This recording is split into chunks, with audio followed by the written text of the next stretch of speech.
సభ్యుల ఆవేదన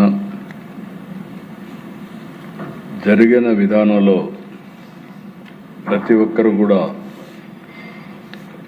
ఒక ఆశ్చర్యాన్ని దిగ్భ్రాంతిని వ్యక్తం చేసే పరిస్థితికి వచ్చారు. సీనియర్ నాయకుడు కొణతాల మాట్లాడుతూ ఆల్ ఇండియా సర్వీసెస్ యొక్క విశిష్టత, బ్రిటిష్ కాలంలో ఆ వ్యవస్థకు శ్రీకారం చుట్టిన భారతదేశం యొక్క అభివృద్ధి కోసం ఆ వ్యవస్థను ఫర్దర్గా ప్రక్షాళన చేసి ఈరోజు ఆల్ ఇండియా సర్వీసెస్ మనం పెట్టుకోవడం. ఇంకొక పక్కన దిశ ఇక్కడ లెజిస్లేటర్స్ అంతా కూడా పబ్లిక్ పాలసీలు మనం ఆమోదిస్తే దాన్ని ఆమోదించిన తర్వాత ఎగ్జిక్యూట్ చేయాల్సిన బాధ్యత ఆఫీసర్స్ పైన ఉంటుంది. కేంద్రంలో ఉండే ఆల్ ఇండియా ఆఫీసర్స్ కానీ, రాష్ట్రంలో ఉండే స్టేట్ సర్వీసెస్ కానీ దీనికి ప్రత్యేకమైన స్థానం ఉంటుంది. ఎక్కడైనా ఏదైనా తప్పు జరిగితే జ్యుడిషియరీ ఎప్పటికప్పుడు కరెక్ట్ చేసి రాజ్యాంగాన్ని పరిరక్షించుకోవాల్సిన అవసరం ఉంది. మీడియా ఎప్పటికప్పుడు ఈ విషయాల్ని ప్రజలకు వాస్తవాన్ని తెలియజేసే విధంగా ముందుకు పోయే పరిస్థితి వస్తుంది. అయితే దిశ రాజకీయ నాయకులకి ఒక విశ్వసనీయత కూడా ఉండాలి, సమాజం పట్ల బాధ్యత ఉండాలి, కనీసం ఈ దేశం పట్ల కనీస బాధ్యత, ఈ దేశాన్ని ముందుకు తీసుకుపోవాలి, ఇది మనం చేస్తే తప్పనే ఆలోచన ఉండాలి. ఇక్కడ మీరు మాట్లాడిన తర్వాత విషయాలు విన్నప్పుడు ఇది ఒక కేస్ స్టడీ, చరిత్రలోనే ఒక కేస్ స్టడీ. 48 సంవత్సరాల నా అనుభవంతో చెప్తున్నా. చాలా విషయాలు నేను పోరాడాం, 15 రోజులు పోరాడాం, నెలల తరబడి పోరాడాం, ఇక్కడ పోరాడాం, క్షేత్రస్థాయిలో పోరాడాం. ఈ ఇష్యూతో కంపేర్ చేస్తే అది ఎక్కడ కంపారిజన్ కూడా లేదు. నేను కూడా కలలో ఊహించనటువంటి పరిణామం. ఒక వ్యవస్థ ఇంత భ్రష్టు పట్టిపోవడమే కాకుండా ఆ వ్యవస్థలో ఉండే వ్యక్తులు బరిదెగిస్తే కింది వాళ్ళు కూడా ఏం చేస్తారనేది ఇది ఒక కేస్ స్టడీ. మళ్ళీ దొరకతామనే భయం కూడా ఉంటుంది దిశ. ఆ భయం కూడా లేదు. గతంలో జరిగిన సంఘటనలు ఉన్నాయి. గతంలో కూడా జరిగిన సంఘటనల ఫలితం చాలామంది జైలుకు పోయారు, ఆఫీసర్లు జైలుకు పోయారు, ఇండస్ట్రియలిస్టులు జైలుకు పోయారు, పాలిటీషియన్స్ జైలుకు పోయారు. నా గత చరిత్రలో చూస్తే ఎక్కడ తప్పు చేస్తే ఆ వ్యక్తులు పోయారు తప్ప, ఇప్పుడే బుద్ధప్రసాద్ గారు చెప్పినట్టు ఒకే ఒక వ్యక్తి వ్యవస్థల్ని భ్రష్టు పట్టించి మిస్యూజ్ చేసి అందరినీ జైలుకు పంపించిన ఒకే ఒక వ్యక్తి ఈరోజు మనం మాట్లాడుకునే వ్యక్తి. నేను పేరు కూడా చెప్పను, అది నాకు ఆ మాత్రం కూడా ఇది లేదు. ఇది మీరు చూస్తే ఎంత భయంకరం అండి. యువత అన్ని వ్యవస్థల్ని ఇప్పుడు ఈ అసెంబ్లీ ఈరోజు ఎంత ప్రశాంతంగా ఎంత హోందాగా జరుగుతుంది. అదే 1924 మీరు ఒక్కసారి ఊహిస్తే ఇదే అసెంబ్లీ చూసిన తర్వాత విరక్తి కలిగే పరిస్థితి వచ్చింది. బూతులు ఇష్టానుసారం. ఈరోజు మనం ఇప్పుడే మీరు ఒక మాట అన్నారు, ఎప్పుడు నేను చాలాసార్లు చూశాను. బుద్ధప్రసాద్ గారు చెప్పినట్టు అబద్ధం అంటే అది ఆక్షేపణీయం, ఇమ్మీడియట్ కరెక్ట్ చేసుకోవాలి. అపాలజీ చెప్పి విత్డ్రా చేసుకున్న సందర్భాలు. అలాంటి పవిత్రమైన ఈ సభని అపహాస్యం చేయడమే కాకుండా నేను ముందే చెప్పాను, బాధ్యత ఉంటుంది. అధికారం ఇస్తే పెత్తనం చేస్తాం, దోచుకుంటాం, రౌడీజం చేస్తాం. అధికారం ఇవ్వకపోతే బజార్లో పడి నా ఇష్టానుసారంగా అరాచకం చేస్తామంటే అది ప్రజాస్వామ్య స్ఫూర్తి కాదని చెప్పి కూడా నేను మీకు తెలియజేస్తున్నా. ఇక్కడ చాలామంది మాట్లాడినప్పుడు వాళ్ళు ఆవేదన చెప్పారు, కొంతమంది అపాలజీ చెప్పాలన్నారు. విష్ణుకుమార్ రాజు గారు అయితే ఇక్కడికి రావాలి, వచ్చి సమాధానం చెప్పాలి, ఇవన్నీ మాట్లాడే పరిస్థితికి వచ్చారు. అయితే అధ్యక్ష, ఇలాంటి సమస్యలను అధిగమించడం కోసం మనం విలువలు తప్పాల్సిన పని లేదు, మనం వాళ్ళ స్థాయికి పోవాల్సిన పని లేదు. అలాంటి వ్యక్తులపైన రాజీ లేని పోరాటం చేయడమే కాకుండా ప్రజా చైతన్యమే ఏకైక మార్గం.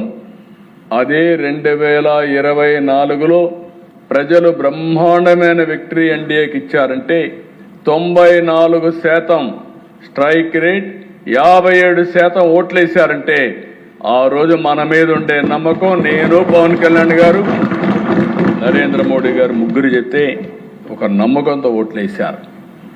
ఇప్పుడు కూడా మనందరం గుర్తుపెట్టుకోవాల్సింది, దీన్ని లాజికల్గా తీసుకుపోవాల్సిన అవసరం ఉంది.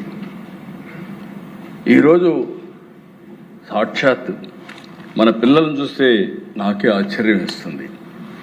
మిరాకిల్స్ లాంటి పిల్లలు, అవకాశాలు ఇస్తే ఆకాశమే హద్దుగా దూసుకుపోయే పిల్లలు. మొన్నే నేను చూశాను, 25 ఏళ్ళు కూడా కాలేదు, ఐటీని ప్రమోట్ చేశాం. ఐటీని ప్రమోట్ చేస్తే ఈరోజు ప్రపంచంలో ఏ దేశానికి వెళ్ళినా హైయెస్ట్ పర్ క్యాపిటల్ ఇన్కమ్కు చిరునామా తెలుగు జాతి. అది సాధ్యమైంది, అది మన పిల్లల యొక్క సత్తా. నిన్నే నేను చూశాను అధ్యక్ష, NPTEL కోర్స్ పర్ఫార్మెన్స్, ఇది అబ్స్ట్రాక్ట్ రిపోర్ట్. ఆల్ ఇండియా లెవెల్లో ఎగ్జామినేషన్స్ కండక్ట్ చేశారు ఐటీ మీద. ఐటీ మీద చేస్తే ఆల్ ఇండియా లెవెల్లో 1,04,565 మంది ఎన్యూమరేట్ చేసుకుంటే మన దగ్గర 1,04,220 మంది ఎన్యూమరేట్ చేసుకున్నారంటే దేశంలో ఎంతమంది చేసుకున్నారో అంతమంది ఐటీకి, ఏఐకి మన దగ్గర రిజిస్ట్రేషన్ చేసుకున్నారు. ఏఐకి అంటే 50% రిజిస్టర్డ్ ఫర్ ఎగ్జామ్. దీంట్లో పాస్ అయిన వాళ్ళు మీరు చూస్తే అధ్యక్ష, ఎన్రోల్ చేసుకున్న వాళ్ళని ఆల్ ఇండియా లెవెల్లో 11,000 అయితే మన దగ్గర 19,000. ఆల్ ఇండియా లెవెల్లో 10.5 అయితే మంది 18.2% పాస్ అయిన వాళ్ళు. ఆల్ ఇండియా లెవెల్లో 2,700 అయితే మన దగ్గర పాస్ అయిన 2,839. దేశంలో ఎంతమంది పాస్ అయ్యారో దానికంటే ఎక్కువ మన వాళ్ళు పాస్ అయ్యారు. సిల్వర్ మెడల్స్ 14, దేశంలో 16. గోల్డ్ మెడల్స్ 4 రాష్ట్రంలో, దేశంలో 4. టోటల్ మెడల్స్ చూస్తే దేశంలో 20 వస్తే మన దగ్గర 18 వచ్చాయి. అంటే ఎందుకు నేను ఈ విషయం చెప్తున్నానంటే, తెలివితేటల్లో మన పిల్లలు సమర్థులు, ఏదైనా ప్రపంచాన్ని జయించే శక్తి ఉంది. అలాంటి పిల్లల విషయంలో ఈరోజు మీరు చూసినప్పుడు ఈ యొక్క కేసును చూస్తే ఎంత దారుణమో మనకు అర్థమవుతుంది. ఇక్కడ ఒకటి కాదు అధ్యక్ష, నేను ఒకటే అడుగుతున్నా,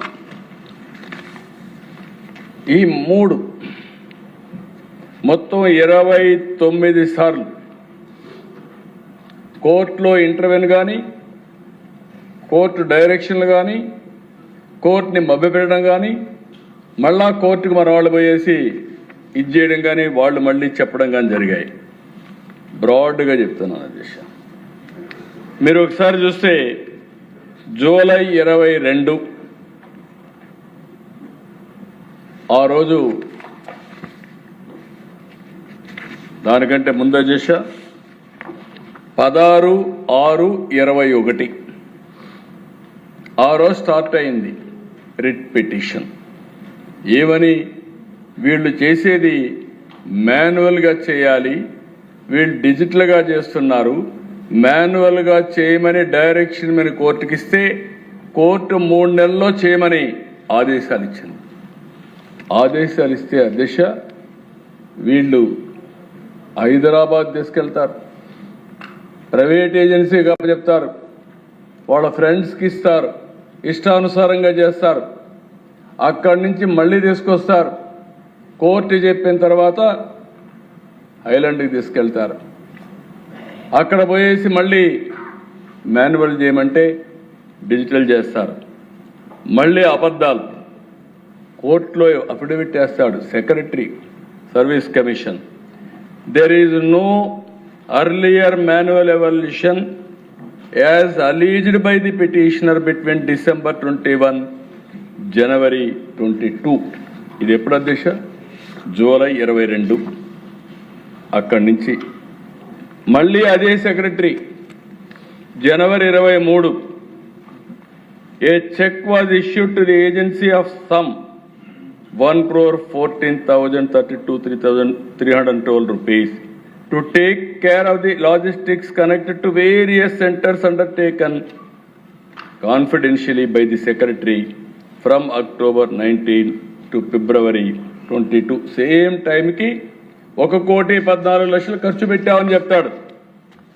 అదే సమయంలో దిశ కోర్టు ఇవన్నీ ఏంటి మరి చెప్తున్నారు, ఎందుకు మరి తయారయ్యారు, ఎన్ని మార్లు చెప్పినా మీకు బుద్ధి రాదా అని స్ట్రిక్చర్స్ పాస్ చేయడమే కాకుండా మళ్ళీ వాళ్ళు ఒక కమిటీ వేశారు వీళ్ళని నమ్మకుండా. ఆ కమిటీ దిశ చాలా స్పష్టంగా మీరు చూస్తే ఆ కమిటీ ఒక రిపోర్ట్ ఇచ్చింది. ఆ report the committee finds that the OMR sheets contain marks awarded in the alleged valuation done at Highland. Conclusion దానికోసం ఒక కమిషన్ వేసి దీని పేరు కూడా వాళ్ళు పెట్టింది report of the committee. Shankar గారు ఆధ్వర్యంలో ఫ్యాక్ట్ ఫైండింగ్ కమిటీ వేసి ఫిజికల్గా వెరిఫై చేసి వేశారు. అది వేసిన తర్వాత దిశ మళ్ళీ ఆర్డర్స్ ఇచ్చారు.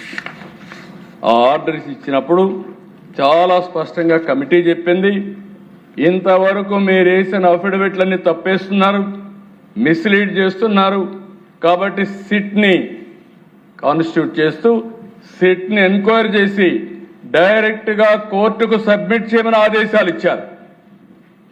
వీళ్ళు చేసి మొన్న 10th సబ్మిట్ చేశారు. జాల్దా దశ అరాచకానికి పరాకాష్ట. Anybody can say any answer. దశ యువత జీవితాలతో ఆడుకోవడం కరెక్ట్ కాదు. అధికారుల్ని వ్యవస్థని భ్రష్టు పట్టించడం అంతకంటే దౌర్భాగ్యం. మీరు చూశారు 4వసారి ముఖ్యమంత్రి, ఇప్పుడే బుద్ధప్రసాద్ గారు చెప్పారు. బుద్ధప్రసాద్ గారు మీరు చెప్పింది కరెక్ట్.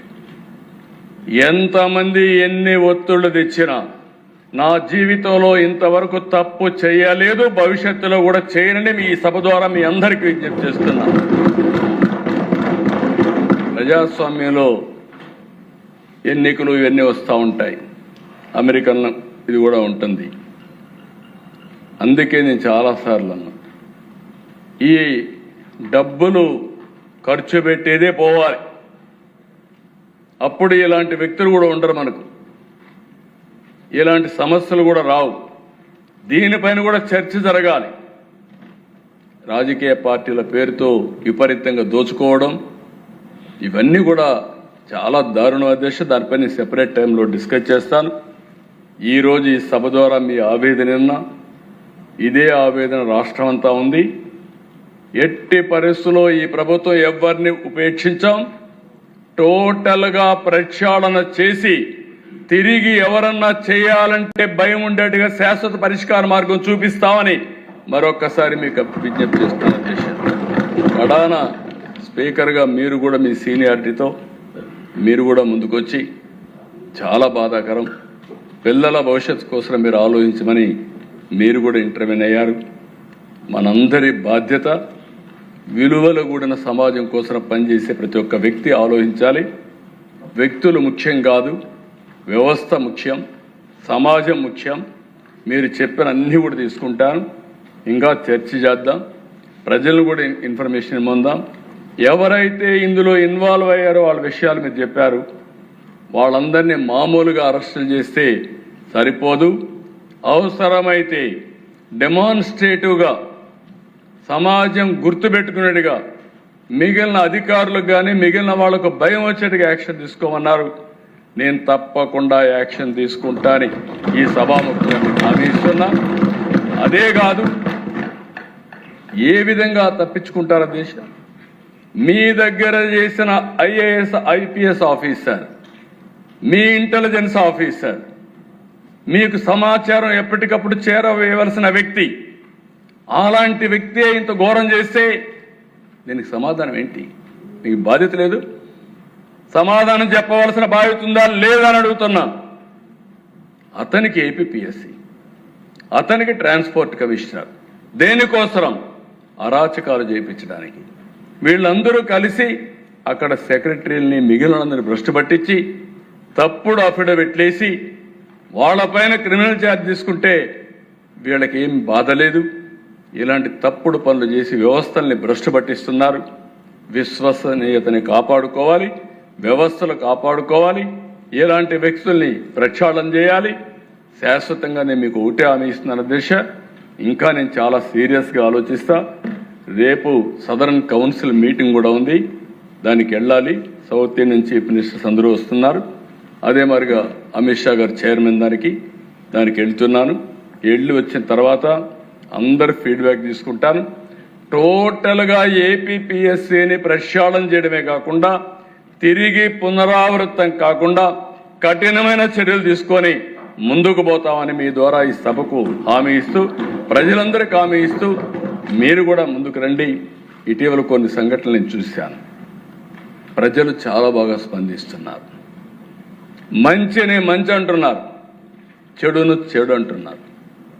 మంచిని ప్రోత్సహిస్తున్నారు, చెడును ఖండించే పరిస్థితికి వస్తున్నారు. ఇది శుభ పరిణామం. ప్రజల్లో కూడా అలాంటి చైతన్యం వస్తూ ఉంది. ఎన్నికల్లో ఓటేసి ప్యాసివ్గా ఉండడం కాకుండా ఎన్నికల్లో ఓటేసిన తర్వాత ఎప్పటికప్పుడు ప్రజా చైతన్యంతో మనల్ని నడిపించే పరిస్థితికి వస్తున్నారు. ఇది డెమోక్రసీలో చాలా ముఖ్యం అని చెప్పి తెలియజేసుకుంటూ దీన్ని కాపాడుకోవడం ఏం చేయాలో చేద్దాం. నేను కూడా చర్చ చేస్తా.